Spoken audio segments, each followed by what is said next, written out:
हाल ही में ये जो घटना हुआ है कि हनीमून में दो कपल्स गए थे और वो कपल जो है एक साजिश रचाई और साजिश रचाने के बाद अपनी को पति को मार देती है ना।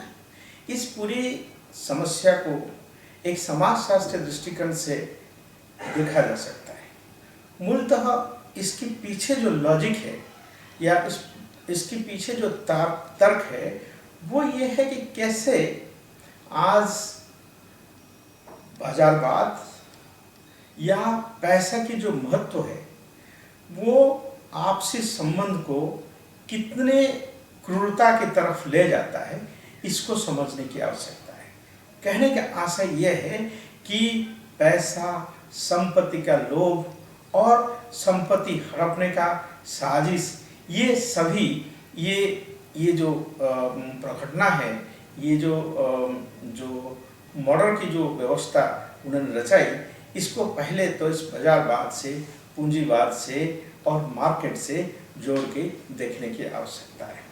दूसरी जो इम्पोर्टेंट बात है इसमें ये दूसरी बात ये सजेस्ट करता है कि जो आपसी संबंध है, आपसी प्रेम और उसकी तार्किकता को अगर आप जाएंगे तो उस जो लड़की है, उस लड़की का ये इसमें मानना है कि वो अगर दूसरे जाति के लोगों के साथ अंतर संबंध रखते हैं तो घर वाले शादी के लिए हाँ नहीं कहेंगे और घर वाले शादी में हाँ नहीं करेंगे, तो इसलिए वो एक प्लॉटिंग की कि हम अगर शादी करते हैं तो फिर हम विधवा हो जाते हैं, तो हमारे घर वाले जो है हमें एक विधवा समझ के जिसको हम चाहते हैं उसके साथ हमारा शादी करा सकते हैं। ये इसको भी समझने की आवश्यकता है।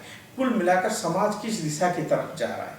समाज इस दिशा की तरफ जा रहा है जिसमें ये देखने को मिलता है कि अगर हम अपनी माँ बाप को, अपनी परिवार को यह नहीं समझा सकते हैं कि हम किससे प्रेम करते हैं और उस प्रेम में जाति आड़ा आता है और जाति एक ऐसे सामाजिक क्रूरता आज भी हमारे समाज में विद्यमान है जिसके चलते लड़कियों को इस प्रकार के छल, इस प्रकार के प्रपंच बना के दूसरे शादी के प्लान रचा जा रहा है।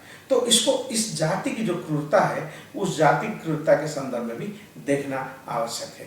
तीसरी जो इम्पोर्टेंट बात है कि महिलाओं के साथ या महिलाएं आजकल किस हद तक सोच सकते हैं, कितना क्रिमिनलिटी के आधार पर चीज़ों को देख सकते हैं, कितना सटीक प्लानिंग करके हनीमून पे जाना, हनीमून पे फिर अपने दोस्तों को बुलाना और उस दोस्तों को बुलाने के साथ साथ एक मेटिकुलस प्लानिंग करके वहाँ मर्डर करना और मर्डर करने के बाद फिर वो नेपाल भागने की जो फिराक है, ये सब दर्शाता है कि जो क्रिमिनलिटी है तो क्रिमिनलिटी को कोई जेंडर परिप्रेक्ष्य में नहीं देखना चाहिए। क्रिमिनल एक माइंडसेट है और उस क्रिमिनल माइंडसेट को ही हमें समझना पड़ेगा। वो क्रिमिनल माइंडसेट को अगर हम समझेंगे तो हम ये जो सामाजिक मुद्दे हैं, ये जो सामाजिक वास्तविकता है, इस सामाजिक वास्तविकता को समझा जा सकता है।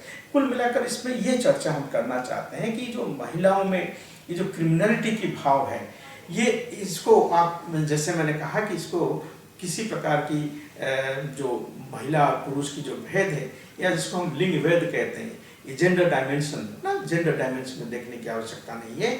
जो क्राइम है, क्रिमिनलिटी है, इसमें कोई जेंडर नहीं होती है। तो इसीलिए क्राइम और क्रिमिनलिटी को आप हमेशा एक सामाजिक परिप्रेक्ष्य में और सामाजिक परिवेश में समझना होगा। तो कुल मिलाकर इसमें तीन इम्पोर्टेंट बातें समझ में आता है। पहली इम्पोर्टेंट बात है पूंजीवाद या संपत्ति का चाहत। दूसरी जो इम्पोर्टेंट बात है वो है जाति व्यवस्था से जुड़े हुए क्रूरता और अंतर जातीय विवाह को विरोध करना। तीसरी जो महत्वपूर्ण बात इसमें कंक्लूजन के रूप में सामने आता है कि किसी जेंडर लेंस में इस क्रिमिनलिटी को, इस क्राइम को, इस प्रघटना को, किसी क्रिमिनल गतिविधियों को आप जेंडर लेंस में देखने की आवश्यकता नहीं है। और चौथी जो इम्पोर्टेंट चीज़ें हैं कि चाहे वो पुरुष हो चाहे महिला हो, वो क्रिमिनल गतिविधियों को बहुत बढ़ावा देने के लिए कितने मेटिकुलस प्लानिंग करते हैं। तो इन सारी प्लानिंग को भी मुझे लगता है जो हमारा कानून व्यवस्था है, तो कानून व्यवस्था को भी इतने मेटिकुलस प्लानिंग को नाकाम करने के लिए भी हमें मैकेनिज्म डेवलप करने की आवश्यकता है। धन्यवाद।